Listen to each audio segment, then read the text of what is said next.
Hey guys, so today I'm going to be reviewing the Gulikit KingKong 2 Pro. This controller, honestly, it's pretty disappointing. I had a lot of expectations set for this controller. A lot of well-known YouTubers reviewed this thing. It was very highly praised, that's what I'll say. It just didn't hold up to everything that those people were saying. I was just disappointed, honestly. The main reason why I got this thing was because of all those praises that it got, and because it was honestly a really pretty controller. Isn't it? It's so pretty. I'll be talking about this thing's pros and cons. Mostly cons. Starting with the ergonomics. This thing, honestly, it's just there, you know. I've never really played on an Xbox, and apparently this thing feels exactly like an Xbox controller, but I've never held an Xbox controller, and I can tell you right now, I've been using the Switch controller, the old one, this one, since 2018. This is honestly really uncomfortable. I wouldn't say it's the most comfortable controller I've held. I have a DualSense for my PS5, and that thing is much more comfortable than this.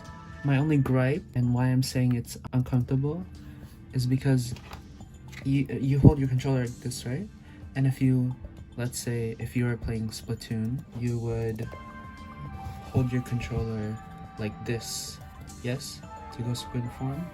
And if you were to throw out a sub or use an ability, let's say in a different game, you'd do this and move your pointer over to here, right? And naturally your ring finger would end up in here, but this has a little like incline that makes your middle finger rest there, whereas on a different controller, do you see what I mean? I would have to reach over like this, which is honestly really uncomfortable, just to reach the R button on top of the controller. I'll get my DualSense. It's just control freaks. Same thing. Bam, bam, bam, bam, bam, bam, bam, bam, bam. Right? Whereas ergonomically incorrect. I hate it. I don't hate it. I just dislike it, and I'm not used to it. Another thing I want to add to the ergonomics, these trigger buttons, they're really skinny. Like, only this part of my fingers get on it. On both my DualSense and the Switch Pro controller, this whole pad gets to be put on the trigger buttons. It's just this small area. Let's get to the next thing why I do not recommend this controller. Big thing why I do not recommend this controller, which is gyro controls or motion controls. Splatoon, this game requires you to play with motion controls, right? Not requires, but you kind of have to use motion, right? Or gyro to play this game to its full potential. What I can say is the gyro on this thing, it sucks. It doesn't suck, but if you ever played at like, let's say 100 ping, if you ever had 100 ping game, it feels like that. It feels like you're dragging a lure underwater and your screen is following after it. If you can see right now what I'm doing as compared to this, right? This thing has snappy motion, yes? Whereas on this, that's the next thing I'm gonna talk about, if you can hear it. turn it off. This thing, right? It's sloppy. It has follow through, right? I just wouldn't recommend it if you're buying this thing and you're a Splatoon player or mostly aim with motion controls, because it will make you readjust your motion controls.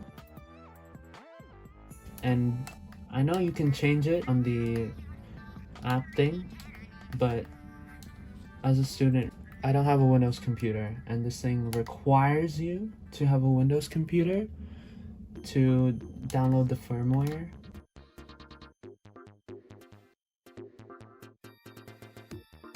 I just can't.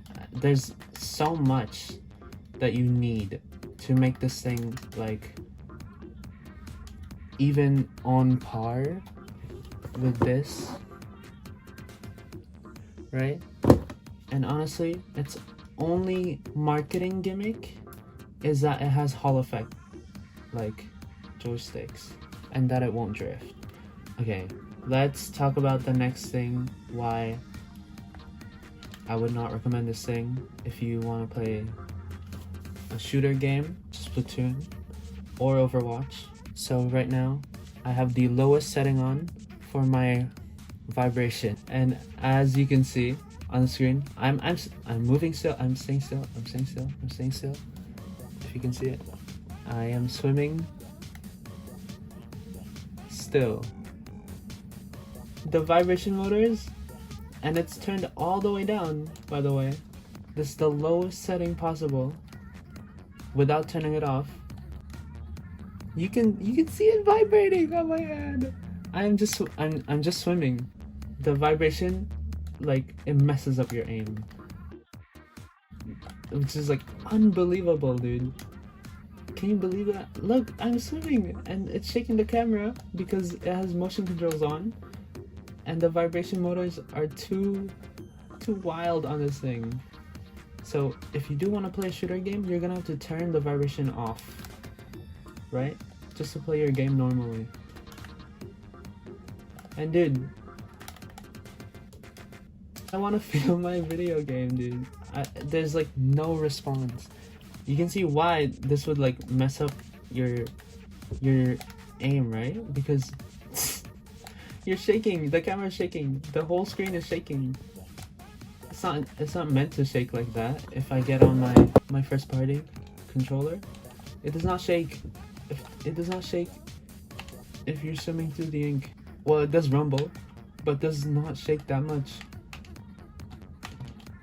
right? So it doesn't mess with your aim. It only vibrates when you need it to. If you want to, I mean, go ahead. It's really pretty. That's why I bought it. But come on, dude. If you are a Splatoon player, or if you play Overwatch on the Switch, don't get this thing. Don't fall into the marketing that those YouTubers do. Anyway, don't get this controller. I do not recommend it. 0 out of 10. I mean, it is pretty, but come on now. Just get the first party Nintendo Pro controllers. If you want to see me play Overwatch on the Switch, here's me playing Overwatch on the Switch with this controller, and I've turned the rumble to the lowest setting, right? Just so you can see like how it messes with your aim. Honestly, it's not even vibrating right now, even though I have it on. Oh, right, it's vibrating now. Oh, yeah. I think you can hear it as well. And see it. See it vibrate. Yeah. Yeah. See how it's shaking the screen? It's not meant to do that. Right?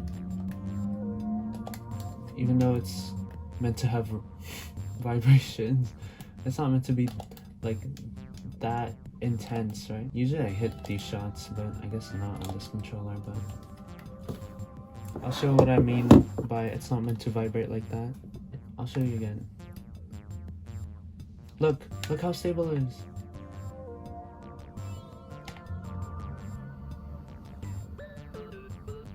Right? It's not meant to vibrate like how it does on that controller, right? So yeah, that was my review of the Gulikit KingKong 2 Pro controller. If you really wanted this controller, I say you just like save up for a first party Nintendo controller. I will not lie, don't get this controller. If you really want no stick drift, get the 8-bit dough. They also have a white version.